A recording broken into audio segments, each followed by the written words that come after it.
Second skill, sabay ulti. Tignan nyo kung gaano katagal yung ulti ko, mga bossing. Siyempre, unahin na nga natin tong Kimi. Naka-Estes at Kimi strat nga pala sila. Pero hindi pa rin tatagos yan kay Hanzo. Baka bad ninja to. Isang nga pupunta lapu-lapu. Pakak! At ninja nga pala at kilalang Hanzo man. Sino na nga agad natin dito yung win rate at matches natin kay Hanzo. Para nga hindi nila iban yung Hanzo ko. Buti na nga lang din, hindi na nga pansin si Hanzo ngayon eh. Gamit pa rin natin support emblem at naka Warcry. Bago nga pala tayo magumpisa sa mga hindi pa naka-follow dyan, baka lang naman. Isang follow lang eh. At i-heart nyo na rin tong video. Bonus na lang din talaga pag sinare nyo to. Siyempre, mag-i-invade nga tayo dito. Akala ko nga, nandito yung Fanny. At tinuna nga ng Fanny dito yung red buff niya. Bilis niya nga makuha yung red buff niya dahil nilis siya ng MM nila. Yun lang boss, sobrang alat. Di natin nakain yung buff ni Fanny. Kinat ko na nga dito yung video. Dahil puro farm lang din ginawa ko. Mapipitas nga yung akay dito. Sayang nga, hindi ko pa nakuha yung turtle. Flame shot pa nga ng Kagura. Ang lala. Di ko na nga kinuha yung red buff ng Fanny doon dahil delikado. Pero mabibigyan natin siya dito. Okay na yun. Mas maganda ng plumay safe tayo. Dahil pangit yung early natin. Siyempre, focus lang talaga din tayo sa pagpa-farm. At susubukan nga natin bigyan yung Kimi dito. Habang wala yung Estes niya. Hinahabol ko talaga yung Kimi dito. Kaso sobrang lagkit talaga. Nakakasar din tong kalaban yung Kimi. At yun, napapleaker pa nga siya. Sayang nga, hindi pa nga siya napitas dito. Sobrang alat talaga mga boss. At ako pa nga yung mabibigyan. Sobrang alat talaga. Babawi na lang tayo mamaya. Ang bilis din talaga ng respo nila oh. Mamaya kayo sa akin. Pagkabuhay ko nga pala, rumekta na ako sa blue buff. Dahil kakainin nga natin tong blue buff niya. Sabi ko nga sarili ko dito, kayang-kaya to dahil di man ata marunong yung Fanny nila. Sayang, hindi ko naabutan at napindot ko pa yung first kill kay Kagura. Swerte mo ha. At sa second turtle, secure ko na nga yung lord dito kahit wala akong retry. Mo-contest pa talaga tong lapu-lapu. Pero hindi ko na siya hinabol. Focus na lang ako sa pagpa-farm. Sobrang lagkit talaga ng Kimi oh. Tapos yung Fanny, buti na lang. Sorry, natatawa talaga ako. Focus talaga ako sa pagpa-farm. Tabang wala yung Fanny, nuha ko na yung blue buff niya. Ang ganda nga ng pagkaipit ng akay dito. Lang mga boss, pwede pala yun. Nakapag-flicker pa yung lapu doon. Tapos ko nga palang i-clear dito. Nag-i-invade yung Fanny. Aba, palumpaluto ah. Yun lang, may Kagura pa sila. Mali pa nga yung napindot kong first kill. Buti na lang din, nakapag-ulti ako at mabibigyan ko yung Fanny. Makulit ka. Yung Kagura nga nila dito, gustong gusto ko na rin bigyan. Yun lang, binatuan ako ng payong. Tapa-burst na nga rin siya. Pero syempre, out lang tayo dyan. Kung Estes, gumugusto pa oh. Saka yung lapu-lapu, habol na habol din. Buti na lang din, na-shutdown din ng akay yung Kagura. At kung napansin nyo, hindi na nga ako umuwi dahil kumuha na lang akong heal dito sa farm ko. Time is gold nga ni. Syempre, sayang din, di ba? Second skill, saka sabay ulti. Antik na yan, boss. Malayo nga yung Estes, kaya alam nyo na mga boss. Pakak! Isusunod na nga natin dito yung Estes. Wala na nga siya nagawa dito at pinagdo-normal ko lang. Uy, isa pa to, wala ka nang pupuntahan.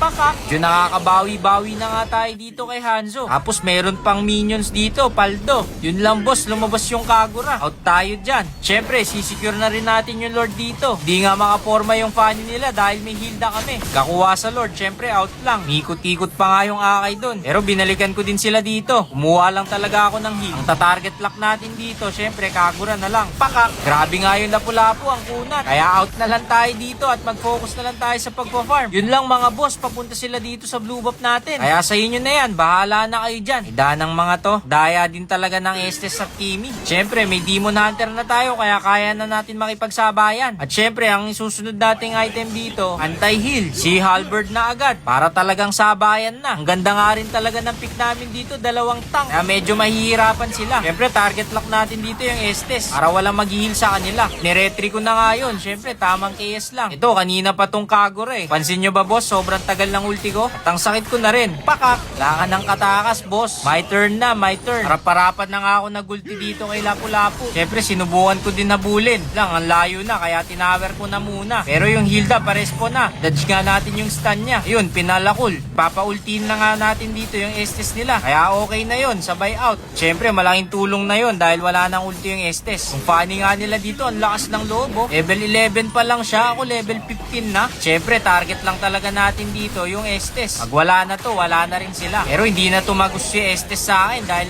si Halberd na ako. Nakita nyo naman, nag-revitalize na at napa-ulti pa. Hinahanap ko nga yung blue buff niya dito, akala ko wala na. Pero kasi kung titignan nyo sa mapa, nandito pa yung buff niya. Ay, buff pala yun, nandun pala yung Fanny. Wala na nga rin kasama tong Kimi. Pakak! Wala nang gagawin yung Kimi pag wala na yung Estes. Sa second turtle, syempre, sinecure na namin yan. Habang wala pa yung mga kalaban. At yung Fanny nga nila dito, nagsosolo. Wala pa naman tong energy. Saan nga pupunta ngayon, boss? Arayin mo. Pakak! Nakita nyo naman yung damage ko, di ba? Sobrang sakit na. O ayan, gayahin nyo na item ko. I-post nyo na lang. Yung signature ko nga, hindi mawawala. Second skill, sabay ulti. At target lang naman talaga natin dito yung Estes nila. Ang importante, mapa-ulti natin siya kahit di natin mapitas. Uy, dana naman yung Kagura oh. Parang kiniliti lang ako sa flame shot. Buti na lang nakaalala yung Lunox natin dito. Uy, yung Kimi nila nagsosolo. Malayo yung Estes. Matik na to boss, mabibigyan na. At napa-ulti pa nga yung Estes nila sa wala. Aray mo talaga. Ano yung ginagawa nun? Nagtatype pa? Tignan nyo kung paano kulusawin tong Lapu-Lapu. Sobrang sakit ko na eh. Naka full item na ako dito. Grabe yung normal hit ko dito kay Lapu-Lapu oh. Parang 2 hits pa lang eh no. Saw na. Aray mo. Tong Kagura kanina pa talaga to eh. Kaya hinabol ko talaga yung Kagura dito eh. Win mo na lahat ng magagawa mo. Yun lang, may Estes siya. At pumasip pa nga yung flash niya. Perte mo dun ha. At syempre, kanina pa nga ako gigil dito kay Kagura. Wala na siyang kawala. Tignan nyo naman, pinagkakalmot. Pakak. Parang kanina, ang pangit ng early ko ah. Masasabi ko lang talaga sa inyo. Focus lang talaga kayo sa pagpa-farm. Tignan nyo ako. Nagka-item na, kaya balagbag. Palumpalo nga yung mga kampi natin dito. Yung akay, umikot-ikot lang. Mukhang mapipitas na nga yung Estes nila. Yun lang boss, mapipitas din yung akay natin. Pero syempre, may ulti na ako. Babastusin na natin tong Kimi. Grabe talaga damage ko. Pakak. Nasa base na yun ha. Pero hindi pa rin siya nakauwi. Dahil sobrang sakit ko na talaga. Ayun, wipeout na nga. And the balls na. Ganun lang naman kadali mag-ML. Farmisdagi talaga mga bossing. Lalo na naka-support emblem pa tayo. Kaya asahan nyo na sa early, wala talaga tayong damage. Pero pag mid to late game na, matik na yan. At yun, sa wakas, Mythical Glory na tayo ngayong season. Parang kaka-end season lang ah. Mythical Glory agad. Palong-palo eh no. May pang my day na tayo. Sino yung mga nag-i-story dyan o my day pag Mythical Glory na? Comment lang kayo dyan sa baba. Kung may tanong din kayo, i-comment nyo na nga din. Pang Global 4 na nga tayo kay Hanzo. Nice game nga pala sa mga laban at sa mga kampi natin. GG's!